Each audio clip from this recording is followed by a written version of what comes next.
Hello, welcome to Mark's NOTCAST. My name is Mark, and this is not a podcast because everyone has a podcast and they're randomly assigned one at birth. This is in fact a YouTube, so this one's called Mark's NOTCAST, and it's a long-running season. I am now at number 465 or so, where I talk about bands, films, anything that comes to mind, including records I merely love, like, or merely own in certain circumstances.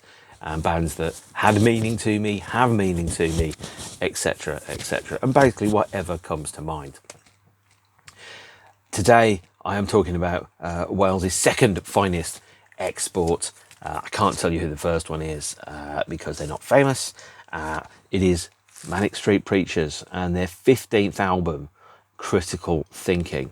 I will talk about how I've got a complicated relationship with the band and the people's expectations that they have of bands, and the higher and that a band aims, the harder it is when they fall and the further they've got to go. Also, of course, about my expectations, and as anybody that likes anything, you'll have expectations in your mind of what something will be. We will buy tickets to films unseen, we will buy tickets to shows unseen, and we will do that as a leap of faith, saying historically this band, this filmmaker, this franchise, this actor, etc. has made films of a certain quality, and I expect them to continue to do so. And that's a brand recognition that we've got amongst it all. And obviously sometimes bands become brands, especially in the cases of ones with frequently changing lineups. This band, the Manics, have not had a lineup change ever, apart from once over 30 years ago, which was the result of a disappearance. So fair to say, a very, very stable band lineup indeed. And this came out, I think, 14th of February 2025 as an album, Critical Thinking, their 15th album. And what I do remember, 1998. Okay, so yeah, I remember 1998. But also, I remember an interview with the Manics in the Melody Maker. And somewhere buried in about the 27th paragraph, James Dean Bradfield, the band's vocalist, guitarist, and all-round wunderkid, says, by the time they got to their 15th album, the track Ice. And I was like, the band are never going to get to a 15th album. They're not going to get that far. Nobody was thinking about what's the future going to look like when you get to your 15th album. Nobody was, certainly I wasn't thinking about what's going to happen in the next, what's going to happen in the next 27 years. You extrapolate out 27 years from now, I'm really quite old indeed. I will be in my late 70s, and I probably won't have 27 years ahead of me at that point. So you kind of look at that, and 27 years is what only... I go back 27 years, that's like, I'm just about half my age that I am now. So it is a kind of scary thought, but also at the same point, nobody was thinking about the future at that point. Nobody was going, well, what's 2025 going to look like? And obviously, well, look out there. It's not great, is it? And certainly from my perspective, I cling to music, art, as a form of resistance, as Peter Saville said, but also as an escape from a reality that is, in my opinion, actually pretty lacking, come to think of it. Reality used to be a friend of mine, as PM Dawn had it, but reality is also somewhat, it's underwhelming, isn't it? Look at it and going, really? We have to deal with this crap still now? Well, the answer is yes. And of course, we have to put up with the Manic's 15th album, Critical Thinking. And I'll start off. Originally, it was called Dialectic, was its working title to start off with. Moved into Critical Thinking. Dialectic means someone who's in a state of opposition to, well, near enough everything. And I think that, blind opposition for the sake of it is as crass and unthinking as blind acceptance of absolutely everything. You have to apply, but your critical thinking to things. So you can't just oppose everything or accept everything. You have to be in a middle ground around that. And the first track from the album that was released, which I think is called Hiding in Plain Sight, which has a Nicky vocal, I think was... Actually, no, it's the fourth track, was premiered almost exactly a year ago today and announced and kind of prefixed the release of the album Critical Thinking. Where I stand in relationship to the Manics are And I've obviously talked about this when I talked about Generation Terrorist, Gone Against the Soul, Holy Bible, Everything Must Go. I loved that band. I thought, if you can be anything, why can't you at least try to mean everything? And if you can be anything you want, constantly be exploring new sounds, going in new areas, trying new things. And I'm afraid to say, for me, Critical Thinking is just another Manics album. Of course, just another Manics album is better than almost everybody else's entire careers condensed into a greatest hits. But just another Manics album for me, when they were a band that seemed to almost rearrange my brain and how I thought about the reality I lived in, to then be just another Manics album, it's a little, not disappointing, because I have to live with disappointing throughout the course of my life. We all do, as anybody who has tried the new recipes for certain things, or had to live with the change from opal fruits to starburst, will know disappointment is a very British experience. But you also have that moment where you kind of go, it's just another record, isn't it? And you know, three and a half years from the Ultra Vivid Lament, the 14th album. Good God, they keep going, don't they? And the numerous solo albums that have been released by James Dean Bradfield, and the two by Nicky Wire, and you kind of go, at what point do you run out of things to say? What new areas have you got to explore when you're in your 33rd year and you're on your 15th album? Where'd you go? What do you do? And obviously it's a sound of a band that have found a way of working that works for them, a formula almost. And they've followed that and keep exploring it. Now there are changes, there's growth between each album, but it's almost like a slow incremental rise to the top of a mountain, step by step. And whilst it always seems impossible until it is done, and every journey starts with the first step, you know, the distance that they're making at this point, the changes, the evolution that's happening is so small as to be almost infinitesimal. You can barely see it. Now, I'm going to sound critical.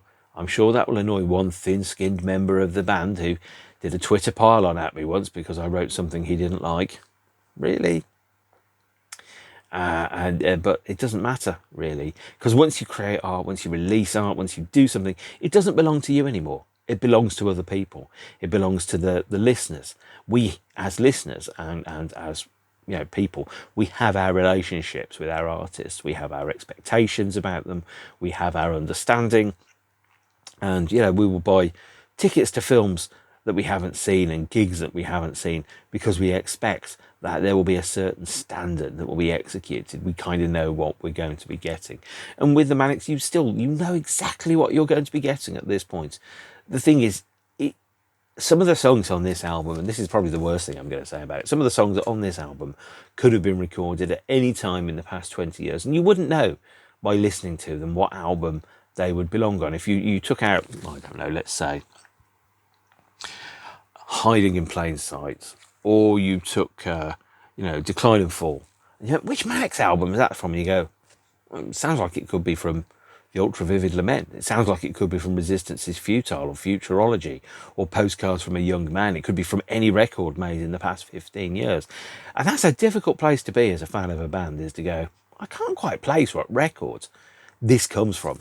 So listening to Suede, who obviously I do a lot of, listening to She Still Leads Me On, for me, if I didn't know any better, I'd go, yeah, that's definitely from Autofiction. Listening to, you know, let's say Dancing with the Europeans, and kind of going, that's definitely from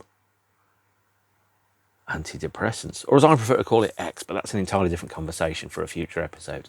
Critical Thinking is a good album, not a great album.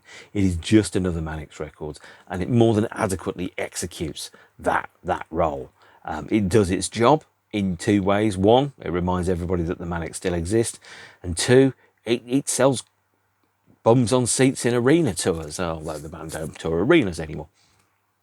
What it does do is it presents another 12 songs for the band to add to their set list, of which they inevitably will only ever play 2 after this particular period of album touring.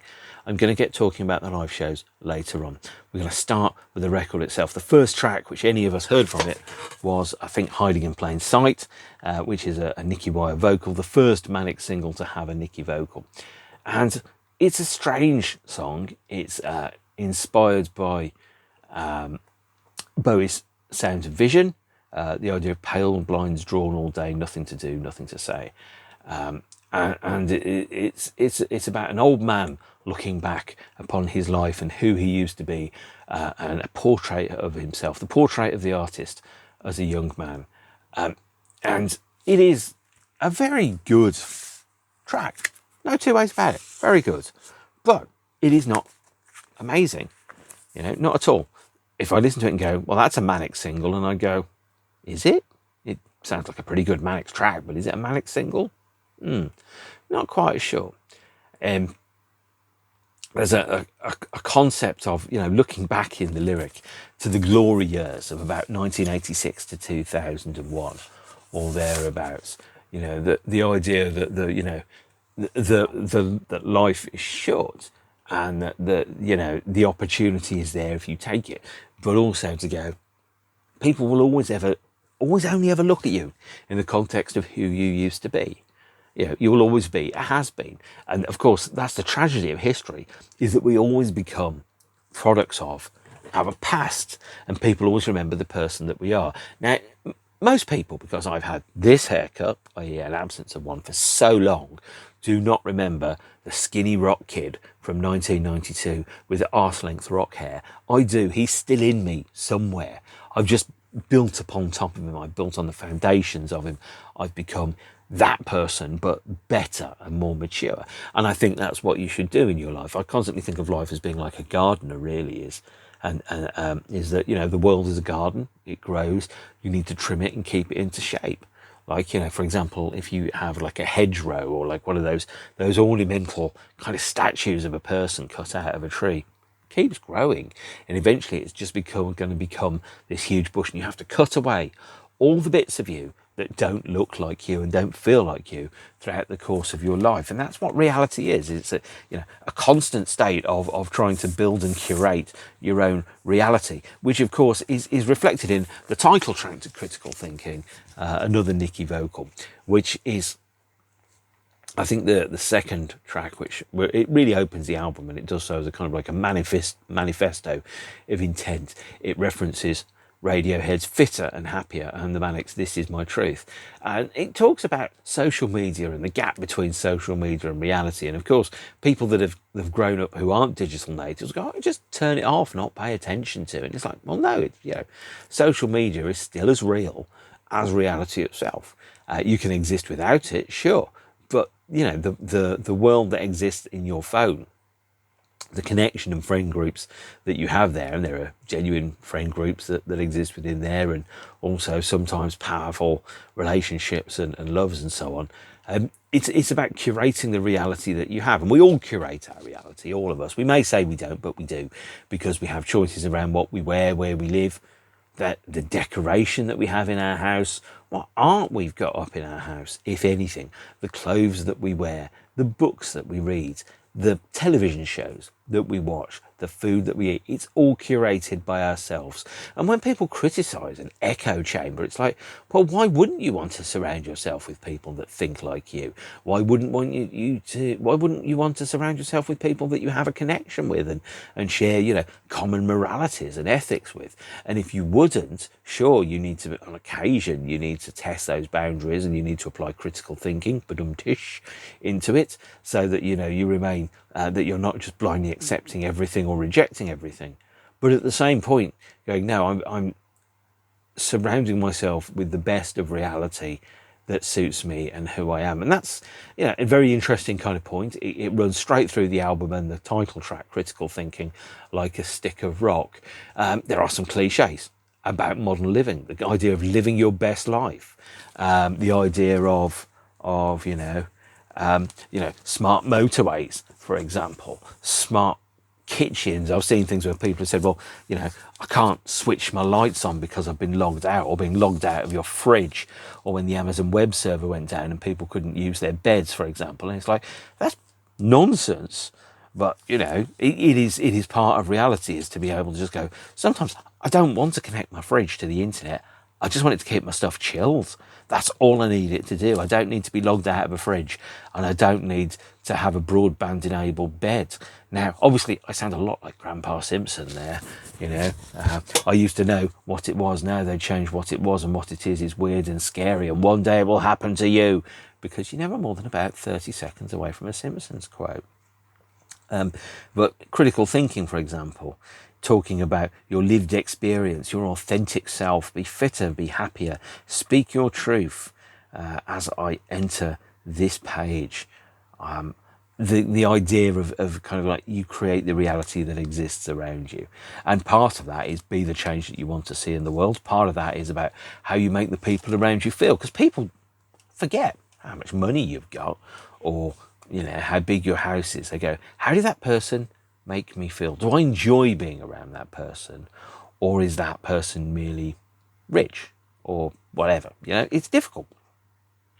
It really is. But it's around, the song as a whole is a great way to start the album. It's a declaration of intent. To misquote the last track, a one-man manifesto around what the rest of the album is. And the second track on it is Decline and Fall.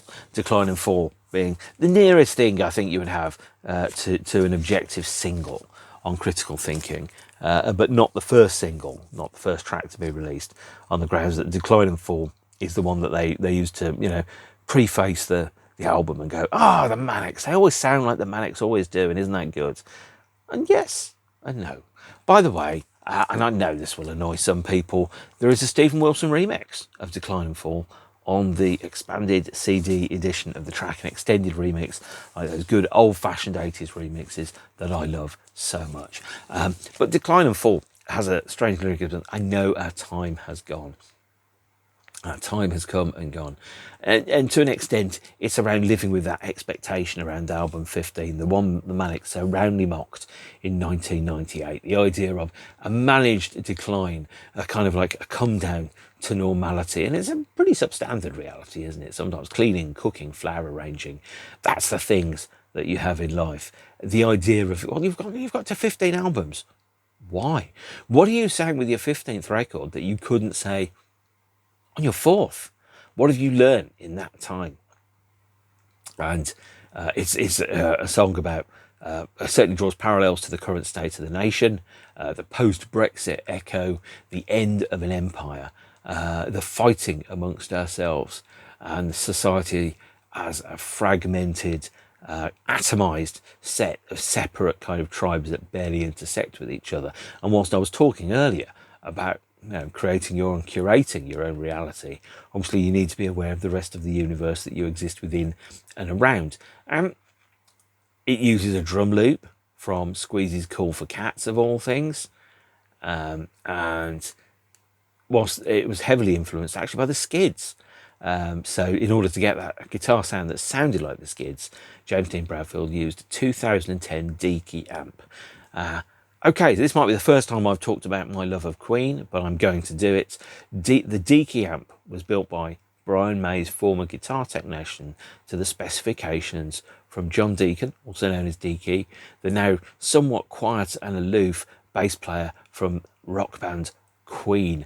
And using that sound created something that replicated the Skids' huge wall of sound guitar that you all have heard on some of their songs. They considered asking, I think, Richard Jobson, the Skids vocalist, to sing on it. But James said, no, the song came fully formed to him. He wanted to play it. He wanted to sing it. He wanted to own it. He didn't want to kind of pass over, unlike the previous 5 LPs, a vocal to a guest. And it's a great track.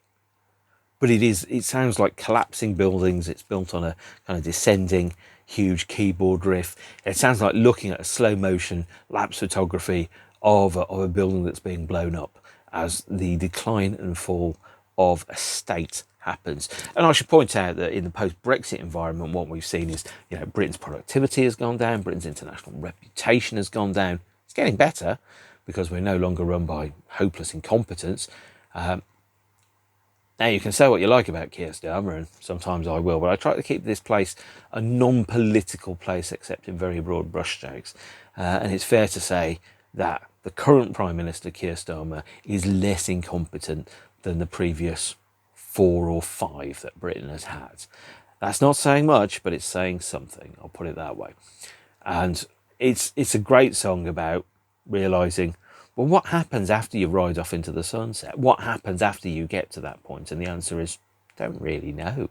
But this is what happens the day after, and the next, and the next. We go to track 3, Brushstrokes of Reunion. And it's a song about a painting left to James by his mother. She would paint whilst fighting cancer, which she died of. And there was a painting that she had made that he kept. And it was initially started off as a solo James track with, bits of the Waterboys in it, bits of R.E.M. Nicky Wire doesn't play on that track at all, by the way, according to what I've read. But when Sean played on it, and then only then did James think it was a Manic song.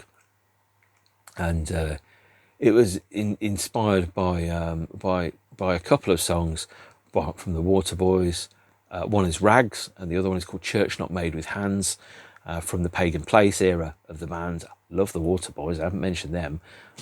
Not so much these days, but at a certain point they were incredible. And it's about converting sadness into defiance. So about looking at, for example, a sadness and a resolution as someone comes to the end of their life, realising, the time is gone, the song is over, it seems like the race is run. And to look at it and go, yeah, but looking back on it, if you lived your life with integrity, if you lived your life with dignity, if you lived your life with a knowledge and a consideration and care and respect for other human beings, that's one of the greatest things anyone can hope for. It's not one of the greatest things that there is. It's not going to be something that goes down in the history books, but it's something that will change history in its tiny, tiny way. And we all change history in our tiny, tiny ways every day through what we do. And we have to be careful to be good actors, not bad ones, of course. So I've mentioned track 4, Hiding in Plain Sight. I then come to track 5, People Ruin Paintings. And I think this was, again, one of the many, many singles. Those singles don't really exist. It's certainly not in the Manics world anymore. It's a song that gets put on a download and gets put on streaming before the album comes out, or sometimes after, and it doesn't become anything special. A single doesn't exist as a concept. The 7-inch single that the band released around this period isn't even on the vast majority of editions of the album, and you certainly couldn't buy it as a separate format. I'll show you that later. So, People Ruin Paintings kind of talks about the destruction of truth, which is a very interesting kind of concept. It's around the idea that truth is a malleable concept. As we curate our reality, we then kind of go, well, what's real? What isn't real? And how does this work and how does this not work? It's inspired by the concept of ego without people, the idea of humans as a disease. And people ruin paintings, and you have paintings without people in it. That's a statement. So that, for example, this one here, critical thinking, no people on that, on the front. And on the alternate cover version, again, a row of empty buildings. No people on this. People ruin paintings. People ruin artwork. This is a statement of a reality that we live in. And critical thinking, by the way, I'm talking quickly about this cover here, is called, and let me just quickly, Painted Desert, Arizona. By a guy called, I think, David Humm, and it depicts a wavy line, which obviously you can see, which is in defiance of the established straight and narrow which we're meant to be following. The rails that we're meant to be following. When people go, well, I've gone off the rails, does that mean that they've gone off the rails? Or does that mean that they're applying their critical thinking to the reality and deciding to follow their own path and not the one that's been laid out for them by others? Well, that's a whole different conversation, and one we won't be getting into today. The song People Ruin Paintings, it's about how people ruin paintings. That's dead simple. It's inspired by a photo of polar bears living in an abandoned shack on a Siberian island, and a world without people. Again, if that shack, the only state or the only trace of human existence is that shack there, and people have long gone, there will come a time when there are no humans on this planet. Nobody will be watching this. Nobody will be listening to Sergeant Pepper's. by the Beatles. There'll be none of us left. There'll just be a bunch of stuff. And that's, one way of looking at it, but there'll be no people to ruin the paintings. And maybe people will come back to the empty and desolate planet 100,000 years from now, million years from now. And they'll go, wow, what was all of this stuff? What was it? How did mankind work? The history that we leave behind is enormous. And I mean, right now, if you think about Wi-Fi, for example, or like TV signals going out into outer space, much like the historical documents, Galaxy Quest, and you kind of go, that's out there. Everything that's been on Wi-Fi is possibly floating around in the internet, because time as a linear concept, sure, that exists, but time isn't linear. Experience isn't linear. I can close my eyes and this is yesterday. I can go back to 2 months ago, 7 months ago. I can go back to walking on a beach, as clear as this room that I'm in right now.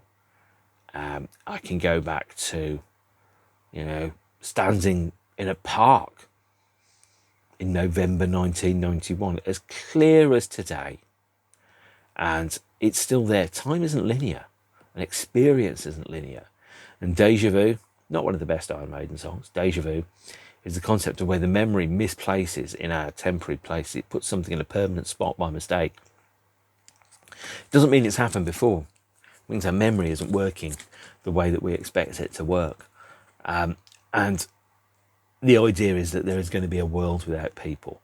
It's a very busy track, People Ruin Paintings. And so the mix had to be significantly simplified and emptied out to really create the heart.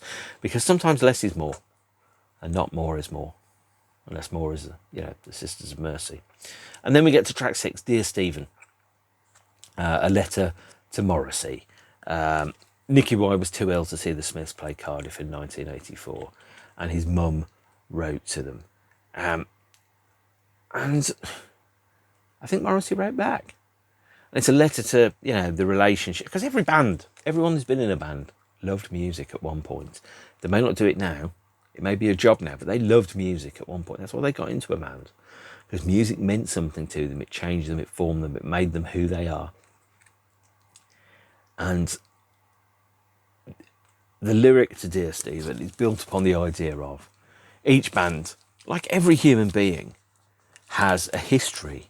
It has a museum of itself. It has an archive that it exists within.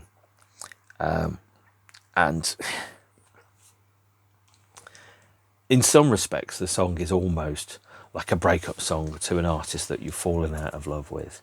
The idea of the lyric being, you're still my bad habit, my dark little secret, my illicit unseen drug, my secret hidden love.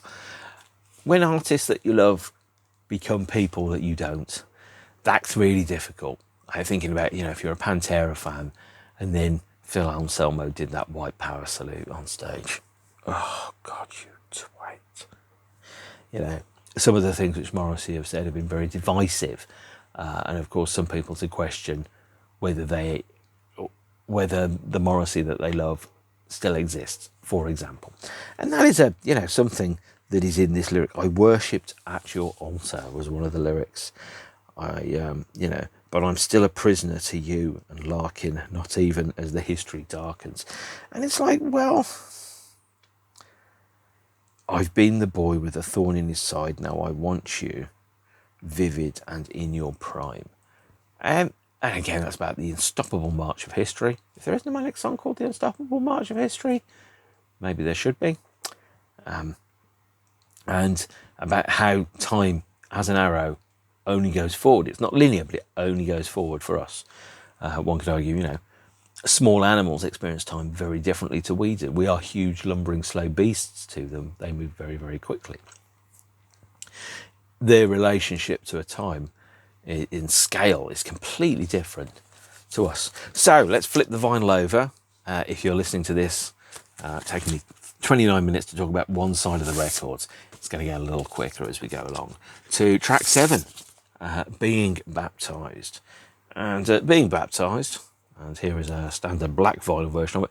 There are probably 7 different coloured vinyl editions of it. Black is a colour. I have 2. one with a proper cover, one with the alternate cover. Being Baptized is about James Dean Bradfield meeting an artist called Alan Toussaint, who I do not know very much about, and his experience of meeting people like Jim Kerr, for example, and Jim Kerr just being bored when he was going, oh, you know, that album that you made when you were 40 years younger, you know, and it quotes moments from the conversation that James has had with those people, and then kind of talking about the concept of, you know, the relationship that we as fans have with the artists that helped form us and change the way we were thinking. You know, one can argue every band has fans like that. You know, the Manics changed the way I looked at the world in 1991. You know, they made me question things. They made me apply critical thinking. That's not necessarily something that many bands ever get to do for anybody. So it's kind of like a flip side, a look through the looking glass at the relationship that the band have with other artists. And that's also reflected in the next track on the album, My Brave Friend. My Brave Friend, written about the death of John Fletcher, who worked at Sony, and originally was recorded and written in 2002. It was called The Greatest at that point. Some of the lyrics from The Greatest still exist in the version of My Brave Friend that's been released, and it's based upon a lyric written by Nicky called I Watched As You Sailed Away. The idea being, you know, like a Viking burning in flames, the gravity waves will reach and heal your skin. Time is remembered and time will be regained. So sail away, my brave friend. You fought so hard till the end. Yes, okay, so the rhyming structure is a bit A-B. It's a bit unsophisticated. But the idea is that, you know, time, passing, history, all these things are tangible, real moments. And if there's an underlying theme to the album, it's about curating your existence, it's about questioning your reality, about understanding history and time and your relationship that sits with it. Track 9, Out of Time Revival. Not a revival of the cover of the Rolling Stones track Out of Time that came out in 2003 for one of those War Child Help albums. And I have no kind of comments about Out of Time Revival at all. We get to 10, which is Deleted Scene. And Deleted Scene is about the power to immolate on social media. Again, a recurrent theme on the album that turns up in Decline and Fall, Critical Thinking, Hiding in Brave Sights. The idea of the curated reality that we have. The power to destroy ourselves by saying or doing something incredibly daft. But really, it's not about cancel culture, it's about consequence culture. And if you treat people like shit, people will think that you're a shitty person. You know, that's a pretty straightforward thing about, you know, reality, and it's not something that's necessarily negotiable about reality. You know, it's about the idea of what exists between online and offline. It's inspired by James Dean Bradfield actually seeing The Cure in Cardiff in 2022. I met him very briefly after that show.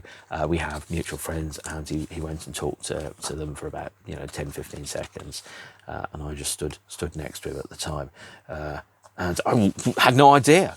I was present at the birth of a song by the Manics, but I was, and it's an interesting song, but it talks about concepts which are real. Is what is real, what is reality, between this and that and the other one.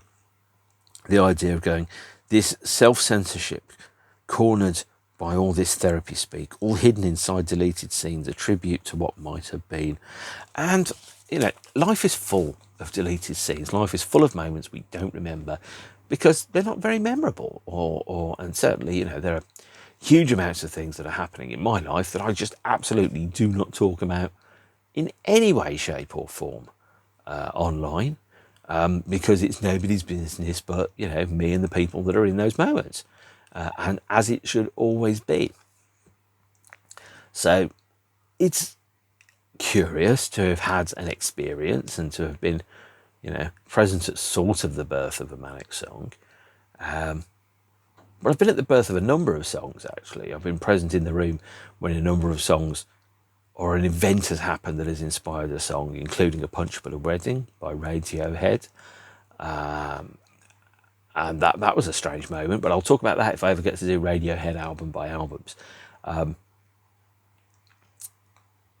And it's just one of those moments where, by the way, when the Cure played Cardiff in 2022, that was the first time the Cure played Cardiff since 1996, if not possibly even longer than that. I had tickets to see them in Cardiff on the 28th of May, 1996. They cancelled because they didn't sell enough tickets. In the end, I didn't get to see the Cure in Cardiff for another 26 years. Wow. And then we've got Late Day Peaks, which is the penultimate track on the album. And the final one is One Man Militia. It was written the day of the Queen's funeral. So I think, Liz Truss was Prime Minister for a staggering 49 days. And in those days, she managed to kill the Queen and the economy. Wow. Talk about going out with a bang there. And the strange and unusual thing about that is the day of the Queen's funeral, I remember just going, wow, this is very different from Prince Philip's funeral, where she sat alone and her friends and family weren't around her. And then the Queen's funeral was very different. It was only like 2 years, maybe 18 months that demarcated the two. And it was strange because as a nation, we were effectively being gaslit by certain, political views, saying, Great Britain, you've got to worship the Queen. Aren't you terribly sad that an old lady's died? And I'm like, she's staggeringly rich. She's richer than I could ever possibly hope to be. Has a life that has no relationship to the one that I live in. The idea of a royalty, as we've seen from the person formerly known as Prince, now just merely Andrew, is quite a strange existence to have. And the sense of pious, enforced kind of sobriety and solemnity, which I just didn't feel at all. And Nicky White went to the studio that day. He sampled God Save the Queen and No Fun by the Sex Pistols, and then wrote a song on the day of it in the studio on his own, brought it to the rest of the band. They overdubbed it. And then all of a sudden you've got the song, One Man Militia, a kind of a statement of fierce individuality necessarily in a nation or in a country, which you wouldn't necessarily have felt, am I the only person here who feels like this? Am I the only person here who's not, absolutely heartbroken by the idea of a death of a royal person? I mean, obviously the death of an individual, any human being, well, almost every human being is a tragedy. Some human beings, of course, no, let's not go there. But the person I'm thinking about is dead, so it doesn't matter. And then, that lyric about, I want to burn all my dying flags. And I'm like, well, there's been quite a lot of flags that have been stuck up in Britain recently. And those flags are being put up for a reason. People go, I'm proud of being British, etc. It's like, no, you're not. What you want to do when you put up those flags is you want to send a message to people that aren't British. The French, the Americans, the Germans, the Dutch, the people that come from other countries, the people that don't look like boring, straight, white males, and tell them that you're not welcome here. This is not your country. You don't belong here. The flag is meant to intimidate, harass, and oppress you. And that's why I always feel uncomfortable about flags, because instead of doing things that make Britain great, they just go, no, Britain's great. And if you don't like it, leave. And I've what is it? Death flag heritage. I don't believe in the concept of nations. All nations are artificial concepts. We are all, islands don't even exist. The only thing that creates an island or a landmass is merely the altitude of water. We are all part of the same piece of rock. Some of it's covered by water, some of it isn't. We're all part of one race, the human race. I'm sorry if that sounds very polemic-y. But hey, this is about the Manic Street Preachers, and they are preaching at you. So there you go. There's another 2 extra tracks which are on the Japanese edition of the album. They were released in a bundle when you bought, I think, a signed version of the LP and the double CD. There's your 2 copies there of the album. And you could get a 7-inch single in a bundle. Let the Light Return and Jahatsu. And these 2 tracks are on the Japanese edition of the album on CD, but they are not on. They eventually kind of snuck their way into streaming a little while ago. It took them a while to get there, but that Let the Light Return is okay, but again, this is the single from the album. You can't buy it as a single on its own. You can only buy it as part of the bundle, or at least you could do for a long period of time. And it's not on the album, so really, what's the point of releasing it as a single? And then the other track, Jahatsu, is actually, Jahatsu is very, very good. And I'll say why. One of my favourite songs. So Jahatsu was inspired by a Japanese tour that the band had. And Jahatsu is a word for people that effectively have disappeared. Sometimes it's people that want to get away from their lives, people that want to start again, people that want to give up on history and have an attempt to remold themselves without, the shadow of history and their past decisions around them. People that are invisible, and also actually, it works as an analogy for people that are victims of domestic abuse. It's often they have to basically jettison their life and start again, a new life somewhere else with a different name, going into a form of witness protection. By the way, if you're in Japan, apparently there are companies that will do various forms of disappearing acts for you for a certain sum of money, starting at around about £5,000, new identities, all that type of thing. And I'm like, that's really tempting at certain points. It really, really is. But it also works on the element of, kind of like inspired by the concept of a completely self-contained existence. If you've watched Breaking Bad, and if you haven't, you've had about 10 years to watch it. There is a section near the end where one of the characters commits an act of Jahatsu and effectively becomes, an isolated old man in a log cabin. And he does exactly the same kind of thing. He exits the life, but what a terrible quality of life that is. You could also inspired by the idea of going into a shopping centre in Japan, which is completely self-contained. It has everything you could ever need. You could live inside it, much like George Romero's, I think it's Day of the Dead. Could be Dawn of the Dead. I can't remember. The one set in a shopping centre from 1978 that has that fantastic track, which I think is called The Goblin. On it. It's about the concept of disappearing yourself and disappearing inside an environment where you can recreate who you are and self-define who you are, which of course is part of the themes that sit in with the rest of the album about curating your own reality, just going one step further. It's about being a self-contained ecosystem that only you yourself have power and control over. And short, lyrically, really interesting album, lots of good stuff going on. Musically, critical thinking could have been made at any point in the past 18 or 19 years. And if you'd have said, this came out in 2010, I'd have listened to it and go, yeah, that tracks. It just does. So the idea of a set of time being linear earlier on is exactly what happens in this album. It doesn't really change. So there are multiple formats of the record. There's many, many different colours of vinyl. There are 2 covers. There was a version signed with an art print that you got from the band's web store. There was a version here with an alternate cover, which I think you could only get that from Amazon, actually, which was interesting. And then there was the double CD edition, which you could get most places. If you order the double CD and LP, you also got the Let the Light Return 7-inch single. The double CD edition, the second CD, perhaps somewhat unsurprisingly, contains exactly the same type of bonus tracks as all the other recent versions of the album, the demos. No Let the Light Return, no Jahatsu, just demos. A booklet here. The only place to see the lyrics is to read their handwriting covered in false Tipex, and then also the version. This version here has a remix by Stephen Wilson of Decline and Fall as an extended 12-inch style mix. It's a good album, a really, really good album. But all Manics albums are really good albums. There is nothing about it that stands out when I listen to this and makes me go, oh my God, I need to hear this record. This record needs to be made. And the best thing about certain music is that it grabs me by the scruff of the neck and it goes, listen to me. This means everything. It's just another Manics album.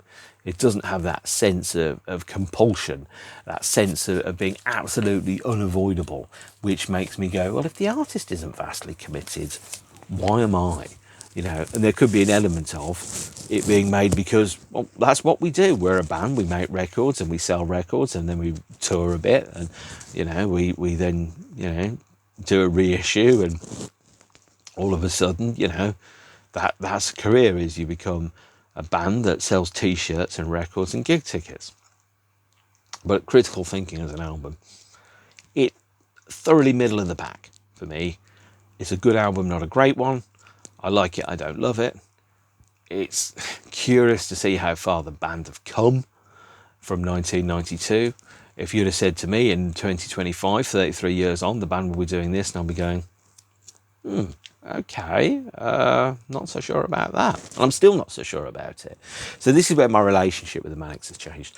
I like the band. I no longer love the band. And one of the reasons for that is the live show. So I've seen the band 3 times this year, twice at Prism in Kingston, which are Banquet Records album launch shows. And I go to those instead of standard tour stops, because a standard tour stop, when you've got 300 songs and you only play the same 14 old hits, it's unexciting. I have heard You Stole the Sun more times live than I've heard it on record. And yes, I've seen the Manics about 30 times since that came out 30 years ago. But it's just not a song that I go, God, you've got to play that at every gig. It's a bit dull. And to me, seeing the Manics live reminds me a lot of AC/DC. It reminds me a lot of Depeche Mode, where the band play the same 14, 15 songs from the first 10 years of their career, and then do the token 2 or 3 songs from the new album and a random deep cut, and apparently that makes everybody happy. The problem is the Manics play London approximately 2 to 3 times a year. That's not very innovative or exciting. If someone said to me, well, you could only see Star Wars in the cinema and it only plays 3 times a year, I'd be like, fine, I'll go every once in a while, but I won't feel the need to go every time. And that's what it is, because the set lists by the band have stayed. They're predictable, a little bit boring. I don't need to hear all the old songs. I'm really interested in the new stuff. And, when James play a set and it's mostly new stuff, sure, I don't like it, but, I've got the option to hear it. I've got the option to see it. I don't have the decision made for me by the band that I really, really want to hear the top 30 song from 1998 every single gig in a row at the 4th spot. It's just boring. And yes, that is first world problems. If the Manics only play Your Country once every 15 years, damn right they should play the 14 songs. But if they play the place every 15 weeks, not so exciting, I think it's fair to say. So yeah, critical thinking. The other time I saw the band this year was at the launch show in Hackney for this book, 168 Songs of Hatred and Failure by Keith Cameron. An essential thing to read. A really interesting intellectual deconstruction of the band's lyrics and work that gives you a deeper understanding of everything. And yes, I've cribbed a fair bit from this book for the critical thinking episode you have been watching. At this show, the band played, an acoustic version of the band spoke for about an hour and a half, and they played some songs which they very rarely played. So I got to see a bit of Suicide Alley.